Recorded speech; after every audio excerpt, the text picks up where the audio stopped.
Assalamualaikum warahmatullahi wabarakatuh. Salam sejahtera bagi kita semua. Terima kasih kepada dosen pengampu mata kuliah farmakologi, Ibu Apoteker Mira Febrina Master of Science, yang mana telah memberikan kami kesempatan pada hari ini untuk mempresentasikan hasil diskusi kelompok kami mengenai obat-obat pada sistem pernafasan. Sebelum itu, izinkanlah kami untuk memperkenalkan diri. Perkenalkan, nama saya Muhammad Alvin dengan NIM 2301220 dan teman saya Alda Rahmanaila Rifa dengan NIM 2301198. Ada Anissa Nanda Utami dengan NIM 2301197. Ada Artika Remarda dengan NIM 2301202. Ada Chairunisa Nurhayu dengan NIM 2301207. Ada Dian Carolina Hasti dengan NIM 2301208. Ada Dian Freska Dwi Sandra dengan NIM 2301209, ada Rapika Juli Agnes dengan NIM 2301232, dan Tiara Maulana Putri dengan NIM 2301241.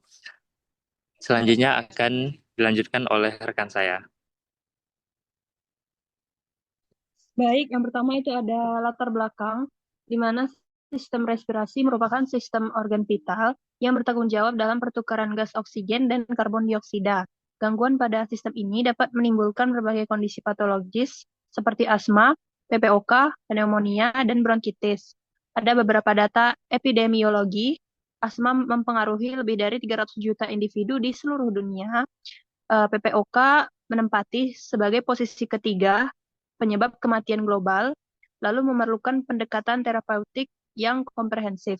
Selanjutnya, obat batuk, di mana obat batuk ini merupakan refleks protektif yang bertujuan membersihkan saluran napas dari benda asing dan sekresi berlebih. Terapi batuk disesuaikan dengan jenisnya menggunakan 3 kategori obat utama. Yang pertama ada antitusif sebagai menekan batuk kering, yang kedua ada ekspektoran mengencerkan dahak, yang ketiga ada mukolitik sebagai memecah struktur mukus. Selanjutnya akan saya berikan ke teman saya. Baik, selanjutnya di sini antitusif. Mekanisme kerjanya yaitu menghambat pusat batuk di medula oblongata dengan cara mengikat reseptor opioid atau mekanisme non-opioid. Klasifikasinya yang pertama narkotik, kodein dextromethorphan. Yang kedua non-narkotik, butamirat dan pentosiferin. Lalu contoh sediaannya di sini ada Robitussin DM, Sinecot, dan Solvin. Selanjutnya ekspektoran. Mekanisme kerjanya yaitu dengan merangsang kelenjar mukus bronkial dan mengurangi viskositas sputum, memudahkan pengeluaran dahak. Contohnya ada guaifenesin dengan merek dagang Mucinex dan bromhexin dengan merek dagang Bisolfon. Mukolitik bekerja memecah ikatan disulfida dalam struktur mukopolisakarida sputum, mengurangi viskositas mukus. Contohnya N-asetilsistein dengan merek dagang Fluimucil dan karboksistein dengan merek dagang Mucopac. Selanjutnya akan dijelaskan oleh teman saya.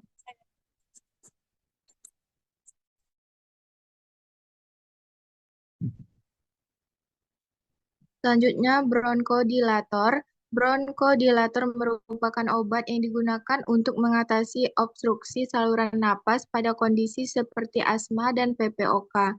Klasifikasi berdasarkan mekanisme kerjanya yang pertama, agonis, beta-2, adrenergik, SABA, dan LABA. 2.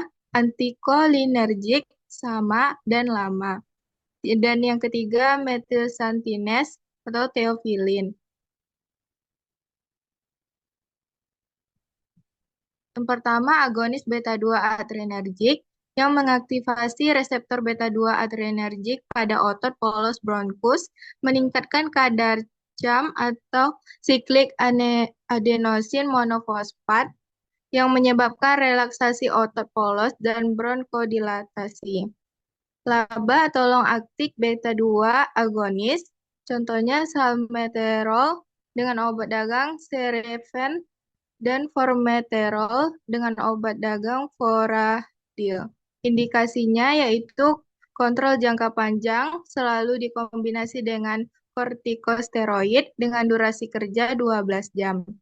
SABA atau short acting beta-2 agonis, contoh obatnya salbutamol dengan merek dagang Riptolin, dan Terbutalin dengan merek dagang Bricanil. Indikasinya yaitu serangan asma akut dengan durasi kerja 4-6 jam. Selanjutnya akan dilanjutkan oleh teman saya. Selanjutnya ada antikolinergik, yaitu menghambat reseptor muskarinik M3 pada otot polos bronkus dengan mencegah bronkokontriksi yang dimediasi asetilkolin. Yang pertama ada sama, short acting muscarinic antagonis, ada ipratropium bromid dengan merek dagang Antrofen, indikasinya PPOK terapi lini pertama, durasinya 6 hingga 8 jam. Yang kedua ada LAMA, long acting muscarinic antagonis. Yang pertama ada tiotropium dengan merek dagang Spiriva dan aclidinium dengan merek dagang Tudorza. Untuk indikasinya ada PPOK stabil dan dengan durasi 24 jam. Selanjutnya ada obat anti asma. Obat anti asma ini berfokus pada pengendalian inflamasi kronis dan pencegahan reaksi alergi pada saluran napas. Antiinflamasi ada kortikosteroid inhalasi, yaitu beclometasone dengan merek dagang Becotide. Yang selanjutnya ada budesonide dengan merek dagang Pulmicort. Yang kedua ada Leukotriene modivirse dengan Montelukast, merek dagangnya Singulair dan Zafirlukast. Selanjutnya ada anti alergi. Pertama ada antihistamin. Yang pertama ada loratadine dengan merek dagang Claritin dan cetirizine dengan merek dagang Zyrtec.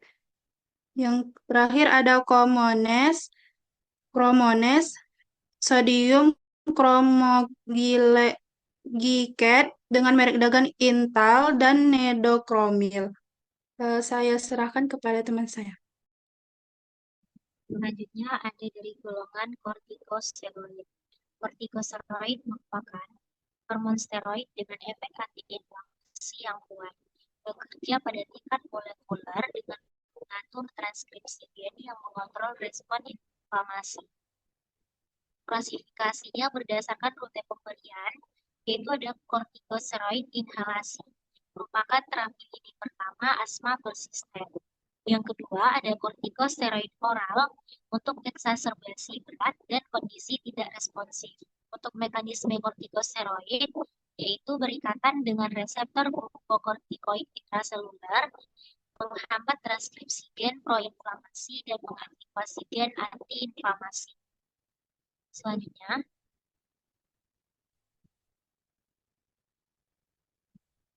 ada kortikosteroid inhalasi. Kortikosteroid ini merupakan terapi lini pertama untuk asma persisten dengan efek samping sistemik minimal dibandingkan kortikosteroid oral. Contoh sediaannya ada beclometasone dipropionat dengan merek dagang Becotide dan Kifar. Lalu ada budesonide dengan merek dagang Pulmicort. Lalu ada fluticasone propionat dengan merek dagang Blixotide. Dan ada mometasone furoat dengan merek dagang Asmadex. Untuk efek sampingnya dapat berupa kandidiasis orofaringeal, suara serak, dan iritasi tenggorokan. Selanjutnya akan dijelaskan oleh Selanjutnya ada kortikosteroid oral, digunakan untuk kondisi eksaserbasi berat atau penyakit yang tidak responsif terhadap terapi inhalasi dengan distribusi sistemik yang lebih luas. Indikasi utamanya itu yang pertama ada eksaserbasi asma berat, yang kedua status asmatikus, yang ketiga PPOK eksaserbasi akut, dan yang keempat ada asma berat yang tidak terkontrol dengan terapi inhalasi. Efek sampingnya yaitu penggunaan jangka panjang dapat menyebabkan sindrom Cushing, osteoporosis, diabetes mellitus, dan peningkatan risiko infeksi. Contoh sediaannya ada prednisolon, metilprednisolon, dan dexamethasone. Selanjutnya ada nasal dekongestan. Dekongestan nasal adalah obat yang mengurangi pembengkakan mukosa hidung melalui vasokonstriksi pembuluh darah, memberikan relief untuk kondisi kongesti nasal. Patofisiologinya, kongesti nasal terjadi akibat inflamasi mukosa hidung yang menyebabkan vasodilatasi, peningkatan permeabilitas vaskular, dan sekresi mukus berlebihan. Klasifikasi berdasarkan rute pemberiannya itu yang pertama ada dekongestan topikal, onsetnya cepat, risiko rinitis medikamentosa. Yang kedua ada dekongestan sistemik, durasinya panjang dan efek sampingnya itu kardiovaskular. Selanjutnya akan dilanjutkan oleh teman saya. Selanjutnya ada dekongestan topikal sistemik. Dekongestan topikal mengaktifasi reseptor alfa-1 adrenergik pada pembuluh darah mukosa hidung secara langsung. Contohnya ada oksimetazolin, silometazolin, peringatannya maksimal 3 hari penggunaan untuk mencegah rinitis medikamentosa. Selanjutnya ada dekongestan sistemik, bekerja secara sistemik dengan efek vasokonstriksi pada mukosa hidung dan area lainnya. Contohnya ada pseudoephedrine, phenylephrine, kontraindikasinya hipertensi berat, penyakit jantung, koroner, hipertiroidisme. Selanjutnya dijelaskan oleh Baiklah, selanjutnya ada ringkasan terapi. Penatalaksanaan farmakologis gangguan sistem respirasi memerlukan pendekatan yang disesuaikan dengan patofisiologi penyakit dan karakteristik pasien. Prinsip terapi berdasarkan kondisi terbagi menjadi 4. Yang pertama itu batuk, disesuaikan dengan jenis, produktif menggunakan ekspektoran atau mukolitik, non-produktif menggunakan antitusif. Yang kedua itu ada asma, SABA untuk relief akut, kombinasi ICS dan PLABA untuk kontrol jangka panjang. PPOK itu antikolinergik sebagai terapi lini pertama maintenance. Dan yang terakhir itu ada kongesti nasal, dekongestan topikal untuk jangka pendek, sistemik untuk gejala yang lebih luas. Baiklah, kesimpulan yang dapat kami paparkan, keberhasilan terapi respirasi bergantung pada pemahaman yang mendalam mengenai patofisiologi penyakit dan karakteristik farmakologi setiap golongan obat. Pemilihan obat harus mempertimbangkan mekanisme kerja spesifik, spektrum aktivitas, profil keamanan, dan strategi penggunaan yang tepat. Faktor kunci keberhasilan terapi itu terbagi menjadi 4. Yang pertama, diagnosis yang tepat dan pemilihan obat sesuai patofisiologi. Yang kedua, monitoring efek samping dan respon terapi secara berkala. Yang ketiga, edukasi pasien untuk meningkatkan adherence pengobatan. Dan yang terakhir itu pencegahan komplikasi jangka panjang melalui kontrol optimal.